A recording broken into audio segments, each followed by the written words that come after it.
मंगलाचरण।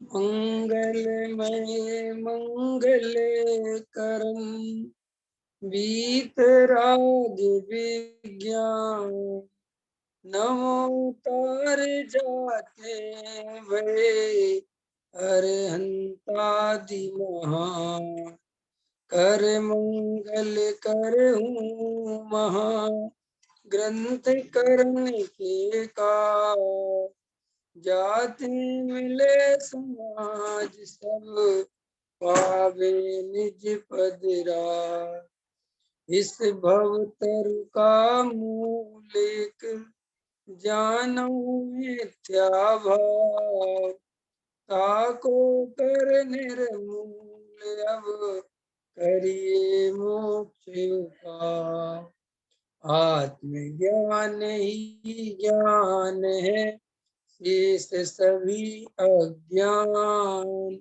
विश्व शांति का मूल है वीतराग विज्ञान वीतराग विज्ञान ही तीन लोक में सार वीतराग विज्ञान का घर घर हुए प्रसार। सम्यक दर्शन की अपनी चर्चा चल रही है। भेद ज्ञान के द्वारा ही स्वानुभव हो सकता है। अनादिकाल से इस जीव राजा ने अपने को जीव ना मानकर उद्गल आदि रूप जो शारीरिक अवस्थाएं हैं उनको अपना स्वरूप माना है। रागादि विकारी भावों का कर्ता भोक्ता उस रूप अपना एकत्व ममत्व करके अनादि बंद पर्याय चली आ रही है। जो भी पर्याय मिलती है उसी पर्याय में एडजस्ट कर लेता है, तन्मय हो जाता है और भ्रम से उसे अपना स्वरूप मान लेता है। जैसे कोई जीव लोक में देखा जाता है ना, हम जो कपड़े पहनते हैं रोज कपड़े बदलते हैं और अगर हम उस कपड़े को ही अपना स्वरूप मानने लगे हैं और अपन कोई कहे कि कपड़े बदल लो, दूसरे पहन लो और अपन कहे नहीं ये कपड़े नहीं होंगे तो मैं भी नहीं होऊंगा, ये कपड़े बदलने पर मैं ही मर जाऊंगा, ऐसा कोई कहे तो सब हंसेंगे। ऐसे आचार्य कहते वहां इसको समझ में आता है कि भेद विज्ञान है ना, कि कपड़ा अलग है और मैं अलग हूँ। कपड़े के बदलने से मैं थोड़ी बदलता हूँ और कपड़े बदलने पर मैं रहूंगा। कपड़ा और मेरे में भिन्नपना है। ऐसे आचार्य कहते हैं कि ज्ञानी जी वे समझाते हैं कि जैसे तू कपड़े से भेद ज्ञान रखता है ऐसे ही शरीर के बारे में भी समझ। ये शरीर भी बिल्कुल उतना ही भिन्न है जितने भिन्न ये वस्त्र हैं, ये कपड़े हैं। इनको बदलने पर, इनको अलग करने पर, इनके नष्ट होने पर तुझे कोई तकलीफ नहीं होती। तुझे ऐसा नहीं लगता कि मेरी सत्ता नाश हो जाएगी या कपड़े दूर हो जाएंगे तो मेरा क्या होगा, कुछ नहीं लगता। क्यों कि वहां जानता है कपड़े अलग हैं, मैं अलग हूँ। ऐसे ही भेद ज्ञान हमें शरीर के संबंध में चाहिए कि ये शरीर मैं नहीं हूँ, ये शरीर मेरा स्वरूप नहीं है। जैसे कपड़े एक दिन के लिए पहने हैं ऐसे ये शरीर कुछ दिन के लिए, कुछ आयु कर्म के जितने बंध हैं उतने समय के लिए इसके साथ हमारा अनुबंध है। आयु कर्म पूरा होगा, जैसे कपड़े उतार के अलग हो जाते हैं वैसे ये शरीर छोड़ के मैं चला जाऊंगा। अगर हमें ये निर्णय होगा तो हमारा बिल्कुल शरीर से ममत्व, एकत्व, कर्तृत्व, भोक्तृत्व टूटेगा तो फिर शरीर छोड़ने का कोई दुख नहीं होगा। फिर हमारा शरीर संबंधी एकत्व नहीं रहेगा तो शरीर से फिर दुख खत्म हो जाएगा। तो ये आचार्य इस तरीके से भेद ज्ञान कराते हैं। ऐसे ही रागादि विकारी भावों के संबंध में भेद ज्ञान कराते हैं। कि भाई ये रागादि विकारी भाव ये आत्मा में उत्पन्न होते हैं लेकिन ये आत्मा के स्वभाव नहीं है। इनका आत्मा से कोई भी किसी भी प्रकार का स्वाभाविक संबंध नहीं है। माने आत्मा रागादि विकारी भावों से बिल्कुल न्यारा रहता है।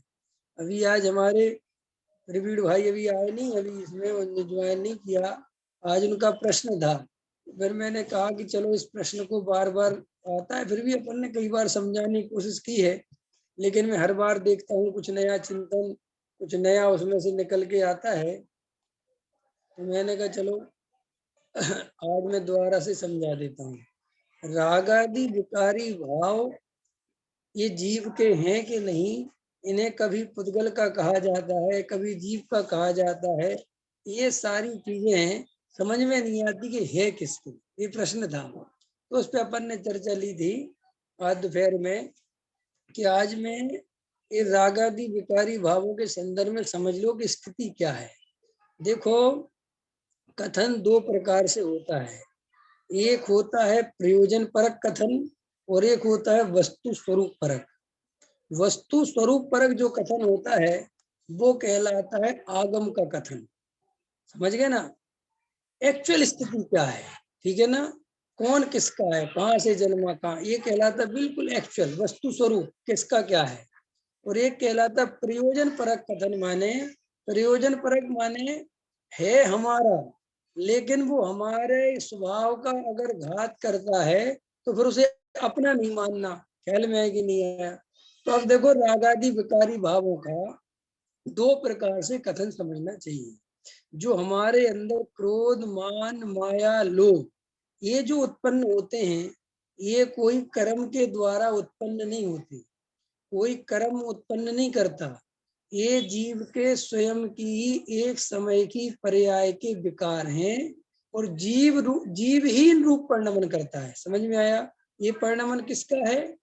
जैसे जो राग, द्वेष, क्रोध, मान, माया, लोभ के परिणाम हैं, मिथ्यात्व के परिणाम हैं, ये परिणाम किसके हैं? अभी अपन किस तरफ से चल रहे हैं कि एक्चुअल में किसके हैं, अपन इस पे चल रहे हैं। तो एक्चुअल में ये जीव के हैं। जैसे क्रोध, मान, माया, लोभ है तो ये विकार है, तो ये चारित्र गुण का विकारी परिणमन है, एक्चुअल स्थिति ये है। और इसमें निमित्त कौन है? चारित्र मोह नाम का पुद्गल कर्म। तो निमित्त का अर्थ कर्ता नहीं होता, निमित्त का अर्थ निमित्त ही होता है। तो फिर बोले कि रागादि विकारी भावों का कर्ता कौन है? तो कर्ता वो जीव है। अभी अभेद कर रहे अपन, चारित्र गुण के विकार जीव को, पर्याय को अभेद करके कह रहे हैं कि इनका कर्ता जीव ही है। ठीक है, बिल्कुल ऐसा। तो अब आचार्य भगवंत जब ये बात समझाते हैं कि कर्म इसका कर्ता नहीं है, जीव इसका कर्ता है, और ये रागादि विकारी भाव जीव का ही परिणमन है, तब यहाँ पर प्रयोजन परक बात नहीं चल रही है, तब यहाँ सम्यक दर्शन करने की बात नहीं चल रही है। अभी यहाँ बात चल रही है कि एक्चुअल स्थिति है क्या, कौन किसका है। अंतर समझ में आया? उदाहरण के लिए एक समझ लो, थोड़ा उदाहरण भी साथ में देते चलेंगे तो आपको क्लियर होता जाएगा। जैसे किसी का लड़का आतंकवादी बन गया, ठीक है, आतंकवादी बन गया, तो पुलिस वालों ने उनके घर पे छापा मारा, वहां पे चेकिंग करने के लिए गए, तो बोले ये इस नाम का व्यक्ति हमारी लिस्ट में आ गया है और ये आतंकवादी है और आतंकवादी के लोगों के साथ मिल गया है, और आपके घर पे हमें उसका एड्रेस मिला है। अब उस समय उसके पिताजी से बात चल रही पुलिस वालों की, तो पुलिस वाले कहते हैं कि इससे तुम्हारा क्या संबंध है? तो अभी वो एक्चुअल बताएगा कि मैं एक्चुअली में इसका पिता हूँ, आज से 25 साल पहले इसने मेरे घर पे जन्म लिया था और ये मेरा ही बेटा है। देखो अब ये एक्चुअल बात समझ रहे हैं आप? और इसका हमने ये नाम रखा था, इस स्कूल में इसको पढ़ने भेजते थे। नहीं समझे? पूरी हमने स्थिति बताई, और बाकी मेरे 4 लड़के और हैं, ये तीसरे नंबर का लड़का था, और अभी 2-4 साल से ये घर नहीं आया है। ख्याल में आया कि नहीं आया? इसके बाद से हमारा अब कोई संबंध नहीं है। अब देखो, उसने एक्चुअल स्थिति भी समझाई कि मेरा बेटा है, ऐसा नहीं कि मेरा नहीं है, और फिर साथ में ये भी समझाया कि अब हमारा कोई संबंध नहीं है।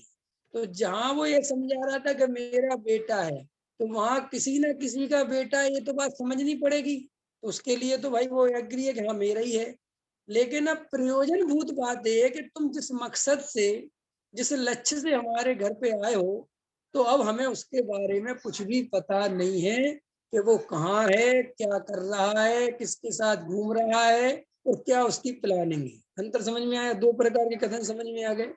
तो देखो ऐसे ही मोह राग देश के संदर्भ में हमें समझना चाहिए कि जब आचार्य हमें जिनागम में ये समझाते हैं कि ये मोह राग देश जीव के ही अपराध हैं, जीव के द्वारा ही उत्पन्न किए गए हैं और जीव ही इनका कर्ता धर्ता है, तब तो वो समझा रहे हैं एक्चुअल स्थिति। क्यों ऐसा क्यों समझा रहे हैं कि अन्यमति भी तो है ना लोग दुनिया में, जो अन्यमति हैं, जो सांख्यमति हैं, नैयायिक हैं, वैशेषिक हैं, वेदांती हैं, तो वो कहते हैं कि रागादि विकारी भाव तो प्रकृति के हैं, माने कर्म के द्वारा किए जाते हैं, उनका जीव से कोई लेना देना नहीं है। तो हमारे आचार्य कहते नहीं, ये गलत बात है। अगर वे कर्म के द्वारा रागादि विकारी भाव हो तो फिर जीव को उनका फल नहीं मिलना चाहिए, फिर तो उसका फल कर्म को ही मिलना चाहिए। अंत समझ में आया। और फिर दूसरी बात, अगर हम ये बात मानेंगे तो कर्म के द्वारा रागादि विकारी भाव होते हैं, तो फिर एक द्रव्य दूसरे द्रव्य का कर्ता धर्ता हो गया। अंतर समझ में आया। तो हम ये बात किसी कीमत पे नहीं मानते कि कर्म के द्वारा राग देश उत्पन्न होते हैं। राग देश उत्पन्न तो जीव का अपना स्वयं का ही विकार है, और जो रागादि विकारी रूप परिणमन हुआ वो समय जीव की स्वयं की योग्यता है, उसमें किसी कर्म भरम का कोई लेना देना नहीं है। हाँ, इतनी बात जरूर है कि कर्म का निमित्त है। अंतर समझ में आया कि निमित्त है, इसलिए हम विभाव कहते हैं। अगर कर्म का निमित्त भी नहीं होता और अपने आप ही रागादि विकारी रूप जीव परिणमन करता रहता तो फिर वो स्वभाव ठहर जाता। क्यों? क्योंकि जिसमें निमित्त के बिना कार्य हो जाए तो वो जीव का स्वभाव है। जैसे देखो, पानी उष्णता को प्राप्त हुआ, तो उष्णता पानी का स्वभाव क्यों नहीं कहा? क्योंकि अग्नि के निमित्त से हुआ। क्योंकि गर्म तो पानी हुआ, पानी होने की तासीर, गर्म होने की योग्यता तो पानी में है, लेकिन उसकी नैसर्गिक स्वाभाविक चीज नहीं है वो। अगर उसे अग्नि का निमित्त नहीं मिलेगा तो वो कभी भी उष्ण रूप परिणमित नहीं होगा, वो नियम से शीतलता रूप परिणमन करेगा। तो शीतलता उसका स्वभाव सिद्ध हुआ। ऐसे ही आचार्य कहते हैं कि दुनिया में कहीं पर भी कोई भी जीव हो, ऐसा कभी नहीं हो सकता कि कर्म का उदय नहीं हो, राग हो जाए। अंतर समझ में आया। ऐसा कभी नहीं हो सकता कि चारित्र मोह का उदय नहीं हो, मिथ्यात्व कर्म का उदय नहीं हो और जीव मिथ्यात्व रूप परिणमन कर जाए। तो इसलिए हम इसको कहते हैं कि ये जीव का विभाव है, क्योंकि इसमें निमित्त की अपेक्षा पड़ती है। क्लियर हो गई ये बात। अब आचार्य जब एक ही ग्रंथ में ये इस तरफ से कथन करें कि साहब ये रागादि विकारी भाव जीव के हैं, ख्याल में आया कि नहीं आया? आवाज कट रही है क्या मेरी? दिनेश जी, आपके में कुछ प्रॉब्लम होगी। देखो बाकी सभी को आवाज बढ़िया आ रही है, देखो कुछ कनेक्टिविटी सही नहीं होगी या नेट कमजोर होगा। तो जब आचार्य रागादि विकारी भावों का ऐसा विश्लेषण करते हैं, या जिनागम में कहीं पर भी तुम्हें ऐसा विश्लेषण मिलता है कि जे रागादि विकारी भाव जीव का ही परिणमन है, अशुद्ध जीव ही हो रहा है, तो वहां समझना कि ये आचार्य यहाँ पे सम्यक दर्शन की बात नहीं समझा रहे, यहाँ वस्तु का स्वरूप समझा रहे कि एक्चुअल स्थिति क्या है। और ये क्यों समझा रहे हैं कि अगर वो ऐसा क्लियर नहीं करेंगे तो अन्य मतियों का मत पुष्ट होता है। अंतर समझ में आया। और जैन धर्म जो है वो चूंकि जैसा वस्तु का स्वरूप है, एक्चुअल से एक्चुअल उस तक वो ले जाता है। कितना एक्चुअल है कि निमित्त का भी ज्ञान कराता है, उपादान का भी ज्ञान कराता है, पर्याय का भी ज्ञान कराता है, गुण का भी ज्ञान कराता है, द्रव्य का भी ज्ञान कराता है। ये जैन धर्म की सर्वज्ञता का मार्ग है ना। तो सर्वज्ञ का ज्ञान अधूरा नहीं है। तो सर्वज्ञ भगवान एक एक चीज समझाते हैं कि इसका कारण क्या है, ये क्यों हो रहा है, किस लिए हो रहा है, क्यों नहीं हो रहा। समझ में आया ना? मैंने कोई भी बात अधूरी नहीं है। अब जो अन्यमति है, जिनके यहाँ सर्वज्ञ नहीं है, उनके यहाँ पर जो सूक्ष्म ज्ञान वाले गुरु हुए, तो उन्होंने जितना समझ में उनको आया उतना वो समझा दिया। अंदर समझ में आया कि नहीं आया? उसकी पूरी स्पष्टता, जो उसकी स्पष्ट स्थिति है वस्तु की, वो केवल सर्वज्ञ के शासन में ही देखने को मिलती है। इसलिए जैन धर्म इतना व्यापक है कि अगर उसका करणान योग उठा के देखो तो उसका कोई मुकाबला नहीं कर सकता, उसका अगर चरणान योग उठा के देखो तो उसका कोई मुकाबला नहीं कर सकता, अगर उसका प्रथमान योग उठा के देखो तो उसका कोई मुकाबला नहीं कर सकता, और द्रव्यान योग में तो मुकाबला है ही नहीं। अंतर समझ में आया? तो देखो अब ये रागादि विकारी भावों के संदर्भ में एक स्थिति हो गई। अब वही आचार्य जब हम जैसे भव्य जीवों के लिए संबोधन करते हैं, ये तो उनने समझाया पूरी दुनिया के लिए, अंतर समझ में आया ना कि भाई जैन धर्म में राग किसका है, कर्म किसका है, कैसे विस्तु स्थिति चलती है, कर्म का उदय निमित्त बनता है, राग आदि रूप परिणमन जीव करता है, ये सब चली। अब हमने आचार्य महाराज से पूछी कि महाराज ये बात तो ठीक हो गई, अब हमें ये समझाओ कि हमें सम्यक दर्शन की प्राप्ति कैसे। हमने पूछा कि महाराज हमें ये बताओ ये रागादि विकारी भाव का अभाव कैसे हो। अब ये आ गई प्रयोजन भूत बात। अब क्या आ गई बात? प्रयोजन भूत। तो अब आचार्य एंगल बदल देंगे, अब वे दूसरे तरीके से बात समझाएंगे। अब वो कैसे समझाएंगे? अब वो कहेंगे कि सुन, हमने जो अभी तुझे रागादि विकारी भाव के संबंध में समझाया, वस्तु स्थिति तो बिल्कुल ऐसी ही है, लेकिन अगर तू ये रागादि विकारी भावों को अपना मानता रहेगा और ऐसा मानता रहेगा कि ये रागादि विकारी भावों का कर्ता धर्ता मैं हूं, तो तू कभी इनसे रहित ज्ञायक भगवान आत्मा की दृष्टि नहीं कर पाएगा। क्यों?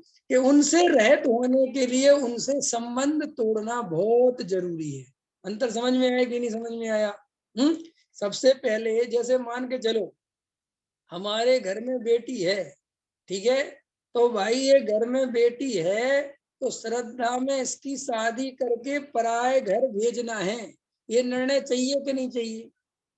ये निर्णय माँ बाप का होना चाहिए कि नहीं होना चाहिए? सुनील जी, प्रमोद जी, अगर ये निर्णय माँ बाप नहीं करेंगे तो फिर शादी में बहुत दिक्कत आएगी, परेशानी आएगी, हो ही नहीं पाएगी। अंतर समझ में आया? ऐसे ही अगर तुम रागादि विकारी भावों में एकत्व रखोगे, ऐसा मानोगे कि ये रागादि विकारी भाव जीव के हैं तो मेरे ही है, मैं नहीं किए, तो तुम इनसे रहित जो चैतन्य तत्व है, जो ज्ञायक भगवान आत्मा है, जो शुद्ध स्वरूप है, जो उसी समय मौजूद है राग के काल में, तुम उसकी दृष्टि नहीं कर पाओगे। इसीलिए आचार्य भगवंत कहते हैं कि ये जो रागादि विकारी भाव हैं, ये तेरा स्वभाव नहीं है। पहले तो एक बात याद रख।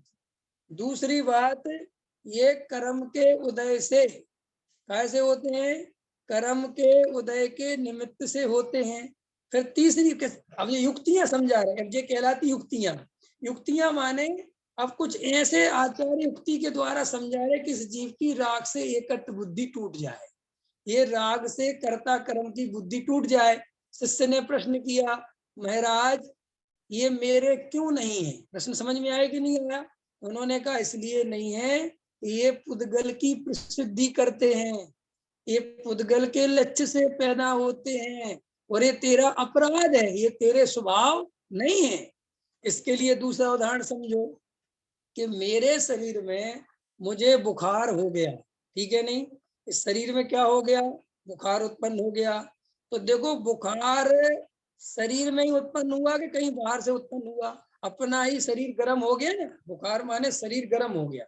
तो ये शरीर गर्म हो गया, बुखार हो गया, और मैं कह रहा हूं कि मुझे बुखार हो गया। देखो क्या कह रहा हूं मैं, मुझे बुखार हो गया। तो बताओ विवेक जी, कोई से पूछो कि ये बुखार हो गया तो तुमने किया क्यों ये बुखार? नहीं समझ में आया? तो वो कहता क्या मूर्ख मूर्ख आदमी हो भाई, मैंने नहीं किया। कि तुमने नहीं किया? क्या बात करते हो? जब तुम बुखार रूप परिणमित हुए हो तो तुम नहीं किया होगा। वो कहता मैंने बिल्कुल नहीं किया, ये अपने आप ही हो गया है।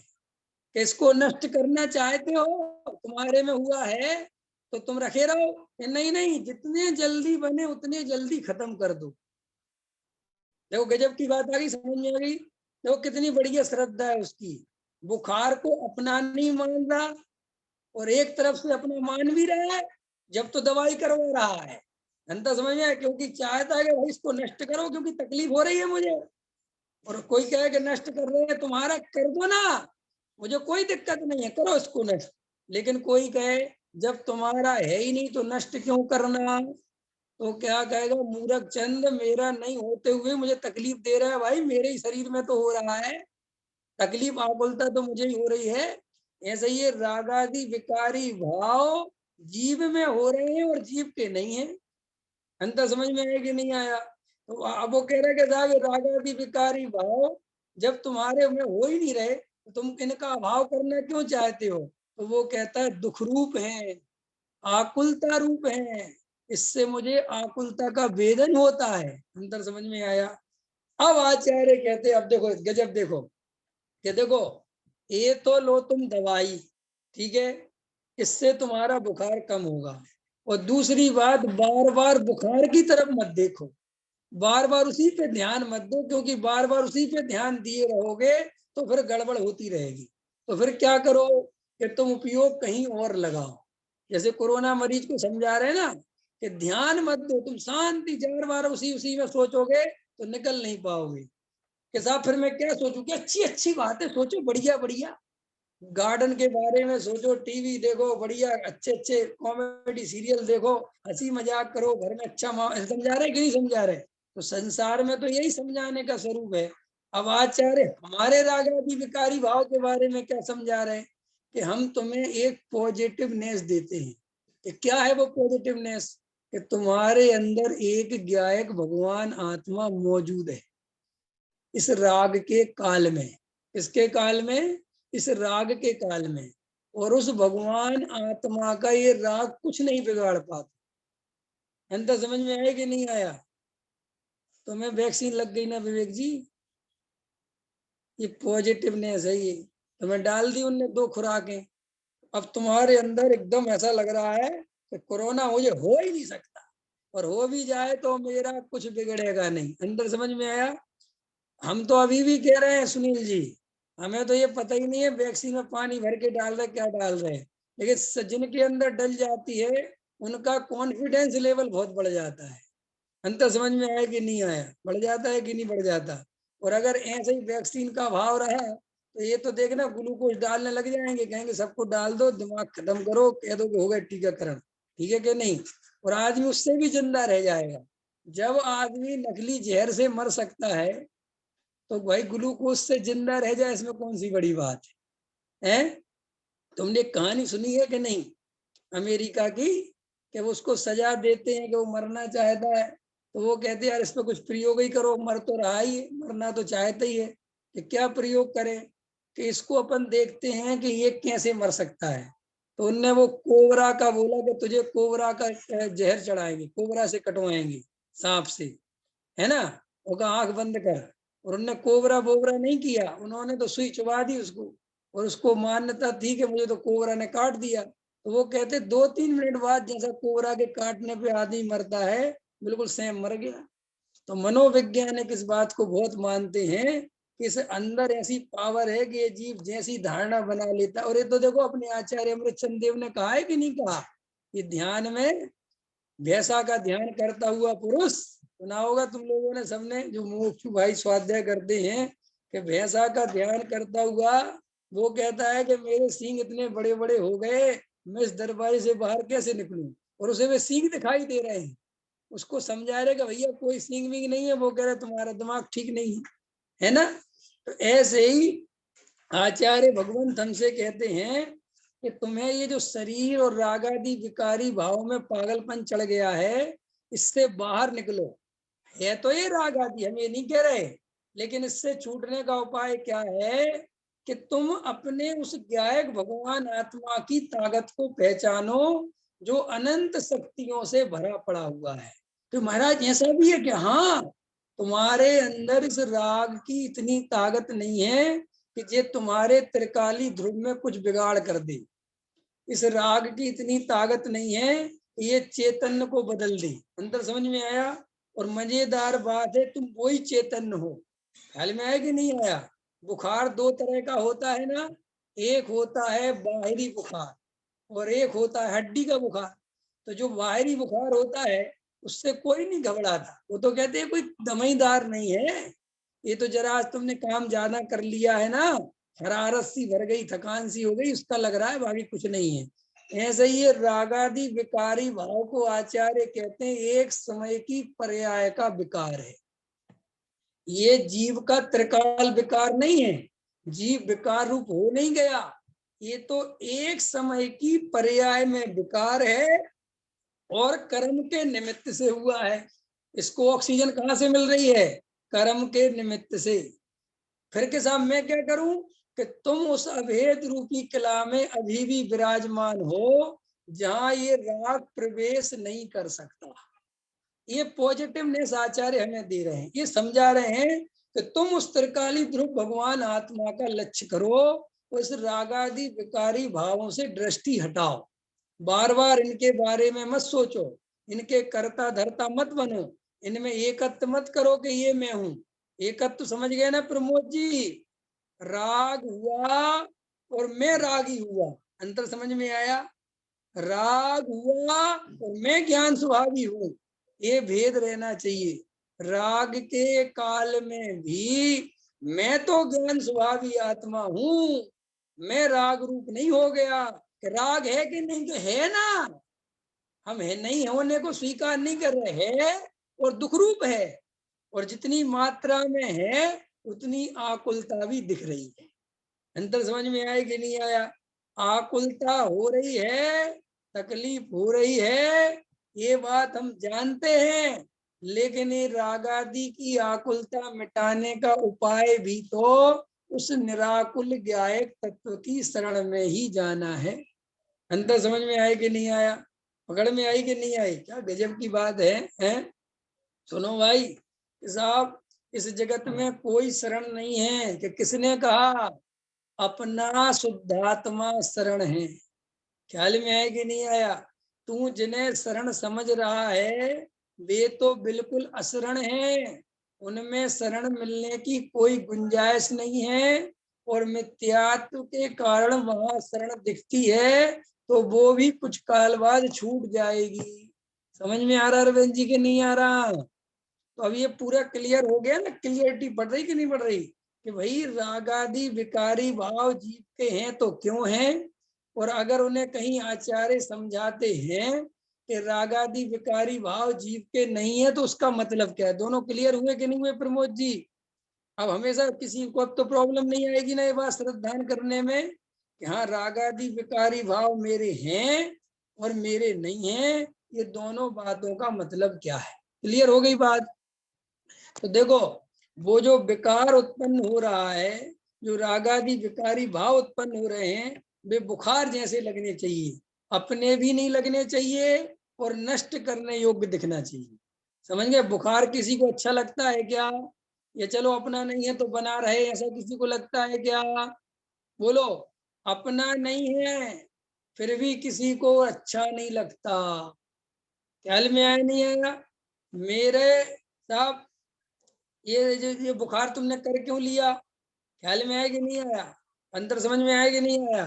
तो आचार्य कहते जैसे कोई पुरुष कहता है सब मैंने थोड़ी कर लिया अपने, तो सुनो, फिर भी वो विचार करता है कि हाँ मैंने कर तो नहीं लिया, लेकिन ये हुआ क्यों ये मुझे पता है। कि क्यों हुआ? कि कल मैंने गलत चीजों का सेवन कर लिया था, मैंने कल वो भोजन कर लिया था जो अपाच्य था, जिसके कारण ये सब मेरे को स्थिति बन गई। अंतर समझ में आया? तो देखो ऐसे ही आचार्य कहते हैं कि ज्ञानी कौन है? जो रागादि विकारी भावों को अपना स्वरूप नहीं मानता एक बार, लेकिन अंदर खाने ये जरूर जानता है कि ये रागादि उत्पन्न क्यों हो रहे हैं। अंतर समझ में आया? चाहे वो सम्यक दृष्टि हो, चारत्म हुए कर्म के उदय से राग आदि रूप परिणमत कर रहा हो, तो भी उसका निर्णय रहता है कि ये तो भारी कमजोरी है, उपयोग नहीं टिक पाता है। वो ये जानता है कि ये जो रागादि विकारी भाव हैं, ये जो मुझे उत्पन्न हो रहे हैं, इनका असली कारण अपने स्वरूप में रमना नहीं हो रहा है, और बार बार ये परद्रव्य की तरफ परिणति चली जाती है, जिसके कारण ये रागादि विकारी भाव उत्पन्न हो रहे हैं। ठीक है? तो रागादि विकारी भाव जीव के क्यों हैं और जीव के नहीं हैं, और ये जो सारी बातें जो अपन को कभी कभी कंफ्यूजन करती हैं कि कहीं तो पुद्गल का कह देते हैं, कहीं तो कह देते कि साहब एक समय का विकार है, जीव का कोई संबंध नहीं है, कहीं लिखा है कि जीव का ही है, तो हम सब कंफ्यूज हो जाते हैं। ऐसे बहुत सारे लोग कंफ्यूजन में रहते हैं, लेकिन इसको बिल्कुल भी कंफ्यूजन करने की जरूरत नहीं है। सीधा गणित है। जहाँ शुद्धात्मा के अनुभव की बात चल रही होगी, जहाँ त्रिकाली ध्रुव भगवान आत्मा के लक्ष्य करने की बात चल रही होगी, जहाँ सम्यक दर्शन की बात चल रही होगी, वहां रागादि विकारी भावों को पर के खाते में, पुद्गल के खाते में, जड़ के खाते में डाल देंगे। ख्याल में आया कि नहीं आया? क्योंकि वहां से जीव को करता धरता सब निकालना है। और जहाँ वस्तु स्वरूप परक बात चल रही होगी, प्रमाण की बात चल रही होगी, जहाँ ये समझाना होगा कि साहब जैन दर्शन में रागादि कहाँ होते, किसके होते हैं, वहां अगर ये आगम है ना, समझ लो ज्ञान संबंधी चर्चा चल रही होगी, प्रमाण संबंधी चर्चा चल रही होगी, वस्तु स्वरूप संबंधी चर्चा चल रही होगी, तो वहां पर वो एक्चुअल स्थिति बताएंगे कि रागादि रूप परिणमन जीव का ही परिणमन है, जीव का ही विकार है, और उसमें कर्म का उदय निमित्त है। निमित्त इसलिए स्वभाव नहीं है, विभाव है। समझ में आया ना? और एक समय की पर्याय में इसलिए गुण का परिणमन है, और गुण एक एक समय रूप परिणमन हो रहा है प्रति समय। अभी विकार रूप परिणमन हो रहा है, वही गुण फिर स्वभाव रूप परिणमन हो जाएगा। इसलिए वो स्वभाव रूप परिणमन गुण हो सकता है। एक समय की पर्याय का भाव होके अगला उत्पाद होगा, वो स्वभाव रूप हो सकता है कि नहीं? अभी जैसे मिथ्या दर्शन रूप परिणमन की पर्याय चल रही, तो अभी मुझे सम्यक दर्शन हुआ, तो वो ही गुण में, श्रद्धा गुण में सम्यक दर्शन की पर्याय हो गई कि नहीं हो गई? तो आचार्य कहते विकार ऐसा भी नहीं है कि लंबा जमा हुआ है, वो तो एक एक समय में नया नया उत्पन्न हो रहा है और नष्ट हो रहा है, नया नया उत्पन्न हो रहा है और नष्ट हो रहा है। इसलिए हम उसे त्रिकाली कैसे माने? अंतर समझ में आया कि नहीं आया? और जो वो ज्ञायक भगवान आत्मा है, जो वो द्रव्य है, वो इन सब पर्यायों के परिणमन को देखता हुआ वैसे ही का वैसा बना रहता। अंतर समझ में आए? जैसे देखो, श्रद्धा गुण है, ऐसे आत्मा में अनंत गुण है। मेरे में कितने गुण हैं भैया? अनंत गुण। मेरे में कितनी शक्तियां हैं? अनंत शक्तियां। तो वे शक्तियां कभी नष्ट नहीं होंगी, वे गुण कभी नष्ट नहीं होंगे। अभी जैसे श्रद्धा गुण का मिथ्या दर्शन की पर्याय रूप परिणमन है, लेकिन गुण तो मौजूद है। पर्याय गई, फिर दूसरी आई, फिर गई, फिर गई, गुण तो बना रहेगा, उसका वो थोड़ी मिटता है। जैसे सोना कितने ही पर्याय में बदलता है, लेकिन सोने के मूल स्वभाव में कोई चेंज नहीं होता। इसलिए आचार्य कहते हैं कि हम तुम्हें जो ये मूल त्रिकाली ध्रुव भगवान आत्मा पकड़ा रहे हैं, इसमें चेंजेबल नहीं है, ये बदलता नहीं है। तुम इसे अपना मानो, तुम इससे अपनी सत्ता पहचानो। तुम ये शरीर, संयोग, कर्म, नौकर्म, द्रव्य कर्म, इनसे अपनी सत्ता क्यों पहचानते हो? इनसे तुम्हें क्या मिलेगा? देखो, हम लोग, आप लोग गहराई से विचार करें। रात में प्रमोद जी, सपने आते हैं कि नहीं आते? स्वप्न आते हैं। तो सपना आया, एक जंगल में आपके पीछे बहुत बड़ा अजगर सांप पीछे पड़ गया। आपके अजगर आपके पीछे और आप भाग रहे हो, इतने तेज भाग रहे हो, नदी पहाड़ कूदते जा रहे हो, खूब तेज तेज भाग रहे हो। अच्छा बताओ, और डर डर रहे हो कि मर जाऊंगा, मर जाऊंगा, खा लेगा, ऐसा हो रहा है। तो वो सपने में सब हो रहा है कि नहीं हो रहा है? जल्दी बोलो। हो रहा है। सांप है कि नहीं? जंगल है कि नहीं? और वो भागने वाला है कि नहीं? सब है। सब है। ओरिजिनल है कि नकली है? सब नकली है, काल्पनिक है। ना तो कोई असली में सांप है, ना कोई असली में वहां जंगल है, और ना असली में तुम हो, क्योंकि तुम तो सागर में अपने घर पे सो रहे हो। अंतर समझ में आया कि नहीं आया? और सुबह उठे तुम, सुबह उठे तो देखो, अब वो तीनों चीजें जो तुमने देखी थी, उन तीनों चीजों की बात तुम्हें याद है। वो व्यक्ति भी याद है जो भाग रहा था, वो दृश्य याद है ना, जो भाग रहे थे सपने में, यहाँ सब याद है। और वो सर्प भी याद है, यहाँ वो भी याद है। और वो कैसा था, काला था, लंबा था, मोटा था, वो भी याद है। और के साथ वो जंगल भी याद है, वो रास्ते भी याद है, और मैं कैसे गिरा, कैसे उठा, कैसे पड़ा, कैसे भागा, ये सब याद है। इसका मतलब ये है कि जब सुबह जागे तो वे सारे तीनों गायब हो गए, लेकिन उनका जानने वाला अभी भी मौजूद है। अंतर समझ में आया? ये सब उदाहरण समझ में आया? तो आचार्य कहते ऐसे ही द्रव्य भगवान आत्मा है, जो वो शुद्ध भगवान आत्मा है, जिसे हम कहते कहाँ है कहाँ है। अरे भाई वो ही सबका साक्षी भाव है, वो ही सब कुछ को जानता है। अगर वो ही नहीं हो तो ये सारी बातें खत्म हो गई। जैसे बाहर आए और तुमने समय सुनाया था और ऐसे पीछे पड़ा हुआ था और ऐसी स्थिति बन गई थी, तो इसका साक्षी भाव कोई तो रहा होगा जो अभी सुबह उठ के सुना रहा है। तो गजब गजब की बात, सपने में सांप आया, भागा, सब कुछ स्थिति बनी, लेकिन वो एक अखंड साक्षी भाव वहां बना रहा। अगर वो भी सांप के साथ जुड़ जाता तो फिर याद कौन रखता? अंतर समझ में आया कि नहीं आया? वो जो कांपने की कल्पना हो रही थी, एक पंकज जी समझ में आ रही कि नहीं आ रही बात, कि मैं कांप रहा हूँ, मैं भाग रहा हूँ? संजय जी समझ में आ रहा है? दिनेश जी आवाज आने लगी सही? दिनेश जी का मतलब नेटवर्क में प्रॉब्लम है। आपको आवाज आ रही है सही? रुक रही है, आपकी वीडियो भी रुक रही है। आपका नेटवर्क चेक करना, ख्याल में है कि नहीं है? अब वो सुबह उठ के बड़ी शांति से सपने सुनाता है। सपना सुनाता है कि नहीं सुनाता है? ऐसा ऐसा हुआ। अच्छा बताओ, रात में इतना डर रहा था और अब डर नहीं लग रहा, क्यों नहीं लग रहा? क्योंकि रात में इतना बेहोश हो गया था कि उस कल्पना के साथ तन्मय था। अब होश में है। बस आचार्य कहते हैं ऐसे होश में आने की जरूरत है। अभी बेहोश हो तो लगता है शरीर नहीं होगा तो मेरा क्या होगा, मैं मर जाऊंगा तो मेरा क्या होगा, पत्नी बच्चों का क्या होगा, मकान, तो ये सब बेहोशी में चल रहा है। और जब आचार्य कहते हैं सम्यक ज्ञान का उदय होता है, जब सच्चा भेद ज्ञान जागृत होता है, ये सब भय निकल जाते हैं। क्योंकि वस्तु स्वरूप क्लियर हो जाता है कि कौन किसकी पत्नी है, कौन किसका कर्ता धर्ता है। सभी द्रव्य स्वतंत्र हैं, कोई द्रव्य किसी द्रव्य में हेर फेर करता नहीं, कोई किसी का रक्षक नहीं, कोई किसी को पालने वाला नहीं, कोई किसी का खिलाने वाला नहीं। सब अपने अपने रूप परिणमित करने वाले द्रव्य हैं। ये शरीर मुझसे भिन्न द्रव्य है, इसकी अपनी सत्ता है, मेरी अपनी सत्ता है, इसका और मेरा कुछ दिनों का साथ है, ये अपने रास्ते में अपने रास्ते। ऐसा निर्णय जिस जीव को हो जाता है, अब उसे डर लगेगा है? अब उसे डराओ तुम कि तेरी पत्नी मर जाएगी, है वो कहता कुछ नहीं, कौन की पत्नी, कहाँ की पत्नी, किसके बच्चे, किसका पति? भाई आचार्य कहते हैं ये सारे भय अज्ञानता से उत्पन्न हो रहे हैं। कहाँ से उत्पन्न हो रहे हैं?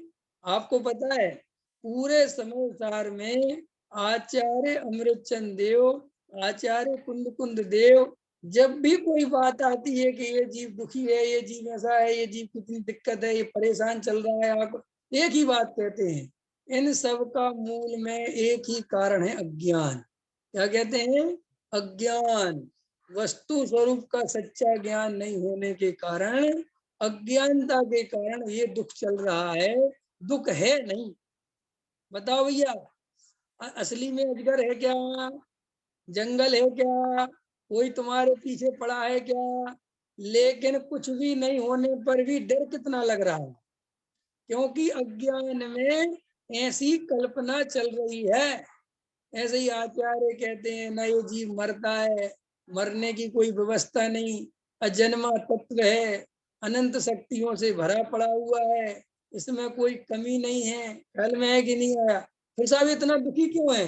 कि अज्ञानता से प्राप्त पर्याय में तन्मय हो जाता है और अपने को शरीर रूप अनुभव करता है, तो शरीर के रोगों से घबराता है कि ये रोग मुझे हो गया, अब मेरा क्या होगा।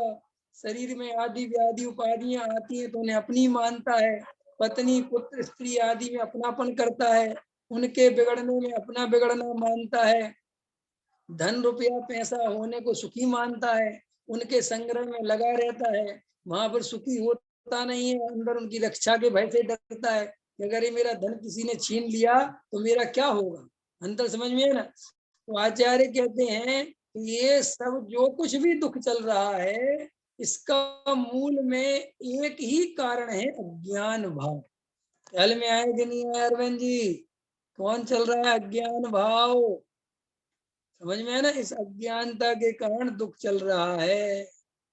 इसलिए भाई आचार्य कहते हैं, जैसे सपने में दुख चल रहा था, सपने में अरविंद जी, तो अच्छा बताओ अरविंद जी, एक प्रश्न पूछता हूँ, सपने में जो दुख चल रहा था उससे बचने का उपाय क्या है?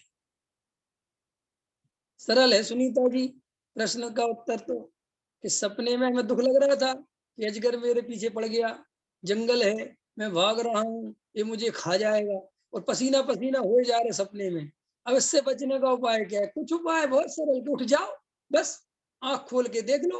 कभी कभी जब आदमी सपने में लिमिट क्रॉस डर जाता है, सीमा से बाहर डर जाता है, तो एकदम उठ जाता है। प्रकृति उसे क्या करती है कि ऐसा नहीं वो सपने में उसके प्राण निकल जाए, तो वो एकदम उठा देती है। देखा तुमने? सपने में कभी अनुभव किया होगा, जब सपना अपनी गहराई में ज्यादा ही पहुंच जाए और आदमी बिल्कुल ही भड़बड़ा जाए, तो अपने आप ही नींद खुल जाती है, वहां कोई जगाता नहीं है। नहीं समझे? और कभी कभी तो ऐसा होता है कि इसी मूवमेंट पे जब हम मरने को हो रहे थे सपने में, और अपनी पत्नी या अपना बच्चा या अपना कोई माँ अपनी बहन भाई जगा दे, तो अपन तो कभी कभी धन्यवाद दे देते हैं, कहते यार तूने बहुत सही टाइम पे जगा दिया, वो पागल हो गया था। ऐसे आचार्य कहते हैं कि तुम मुझे धन्यवाद दो, मैं तुम्हें सही टाइम पे जगा रहा हूँ, तुम मरे जा रहा कल्पना कर करके। है कि भैया महाराज श्री गुरु श्री आचार्य श्री, आपका धन्यवाद, आपने मुझे जगा दिए, वरना मैं तो मरा जा रहा था स्त्री पुत्र मकान दुकान को अपना मान मान के, और रोज घबराता था, रोज रोता था। आज आपने बता दिया कि जहाँ देह अपनी नहीं, तहाँ ना अपना कोई। मेरे शरीर संयोग अपने है ही नहीं, इनमें कर्ता कर्म की बुद्धि चलती थी, जिससे आकुलता बनती थी। अब आज आपके ज्ञान के माध्यम से बात क्लियर हो गई, इसलिए मैं तो निराकुल हो गया। तो ऐसे ही आचार्य कहते हैं, एक बार जाग जाओ, अच्छे खुली आंखों से संसार का स्वरूप देखो, ये कल्पना लोक में उड़ना बंद करो। स्त्री पुत्र कुटुंब परिवार के निमित्त से, संयोगों से कोई जीव शाश्वत सुखी नहीं हो पाया, और न ये उपाय सुखी होने का है। ये तुम सम्यक निर्णय करो, सच्चा निर्णय करो, इससे तुम्हें आत्मा का सच्चा स्वरूप मिलेगा, आनंद मिलेगा, सुख मिलेगा, शांति मिलेगी, सिद्ध दशा की प्राप्ति होगी। ख्याल में है कि नहीं आया? इसीलिए ये रागादि विकारी भाव किसके हैं किसके नहीं है, इनका क्या स्वरूप है, इन्हें कैसे अपना मानना कैसे नहीं मानना, आज की इसमें क्लियरिटी अब मुझे लगता है लगभग हो गई होगी। और अगर किसी को थोड़ा बहुत भी शंका हो तो द्वारा से पूछ लेना, अपन उसको फिर समझा देंगे। अभी का समय तो ऐसा है कि हो गया पूरा। सहजानंदी शोध स्वरूपी अविनाशी में आत्म स्वरूप